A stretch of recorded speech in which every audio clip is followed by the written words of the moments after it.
باتیں کیا کرو. یہ کمال ہے. یقین بتاؤں آپ کو, دنیا میں بڑے آدمی سے بات کرنے کا موقع نہیں ملتا.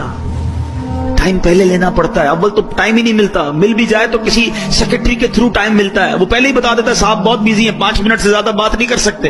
اتنا مشکل ہے دنیا میں بڑے لوگوں سے بات کرنا.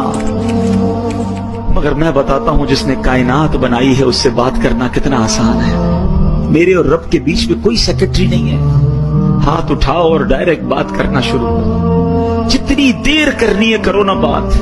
اور وہ خود فرماتا ہے ادعونی استجب لکم, مانگو میں تمہیں عطا کروں گا. وہ دینے کے لیے تیار ہے. ہم پکارتے, ہمیں جلدی اتنی ہے, ہمیں اس کے گھر میں چین ہی نہیں آ رہا. ارے 2 رکعت نفل پڑھ لی, کبھی تسبیح پڑھ لی, سب چلے گئے تو کونے میں اللہ سے باتیں شروع کر دی.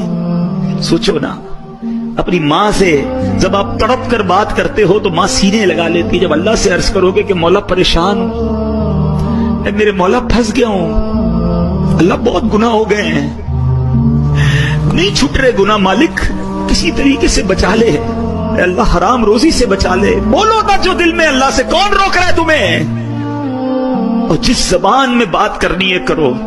ارے وہ تو دلوں کے حال جانتا ہے, وہ تمہاری کیفیات کو دیکھ رہا ہے.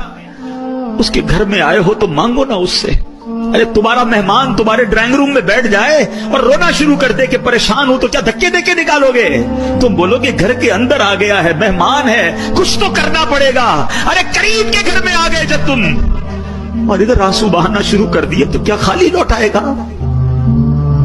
تمہیں اندازہ ہی نہیں کہ اس کے گھر میں آ کر دل سے مانگنے پر وہ کیا کیا عطا فرمائے گا. آنا جانا رکھو, تھام لو مسجد کو,